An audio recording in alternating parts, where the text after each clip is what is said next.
नमस्कार, डिजिटल आदिवासी पोर्टलवर पुन्हा ॲपल स्वागत आहे. पाहूया आजच्या बातम्या. विसरवाडी ते सेंधवा महामार्गावर मनर्द गावात अनियंत्रित झालेली चारचाकी घरात घुसल्याने 2 युवक जखमी झाले होते. दोघा जखमींवर सुरत येथील खासगी रुग्णालयात उपचार सुरू होते.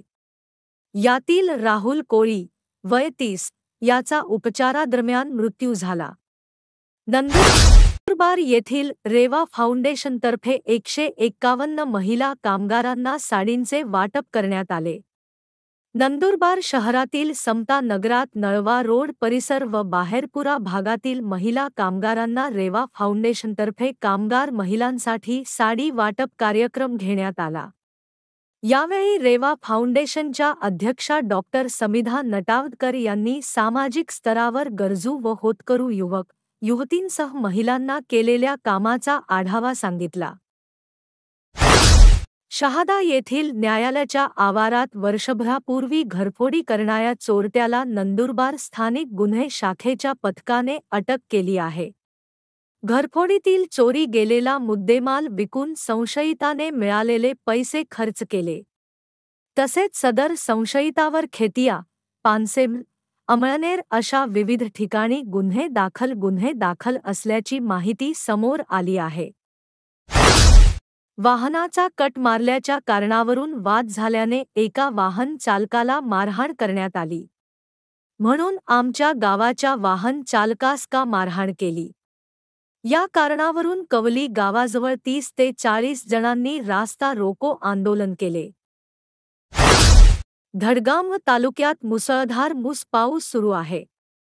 या पावसामुळे नदीनाल्यांना पूर आल्याने पुराच्या पाण्यात भाताची शेती वाहून गेली आहे.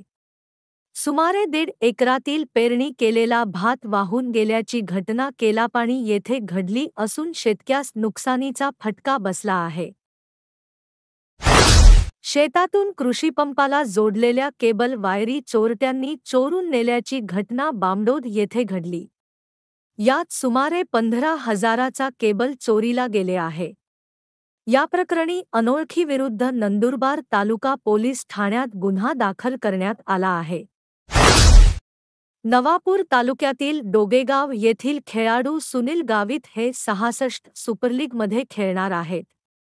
राजस्थान राज्यातील कोटा येथे दिनांक 22 जून ते 2 जुलैपर्यंत 66 सुपरलीगचे आयोजन केले आहे. या लीगमध्ये नवापूर तालुक्यातील डोगेगाव येथील सुनील गावित हा गोलंदाज म्हणून पंजाब पॉवर हाऊस या संघाने लिलावामध्ये सहभागी केले आहे. नवापूर शहरात 4 दिवसांपूर्वी झालेल्या धाडसी घरफोडीचा गुन्हा उघडकीस आणण्यात नवापूर पोलिसांना यश आले आहे. या घरफोडी करणारा एक विधी संघर्ष बालक असून पोलिसांनी त्याच्याकडून 1,52,650 रुपयांचा सोन्या-चांदीचे दागिने व 2 मोबाईल मुद्देमाल हस्तगत केला आहे. अशाच नवनवीन बातमीसाठी आपल्या YouTube चॅनल डिजिटल आदिवासी पोर्टलला सबस्क्राईब करून घ्या.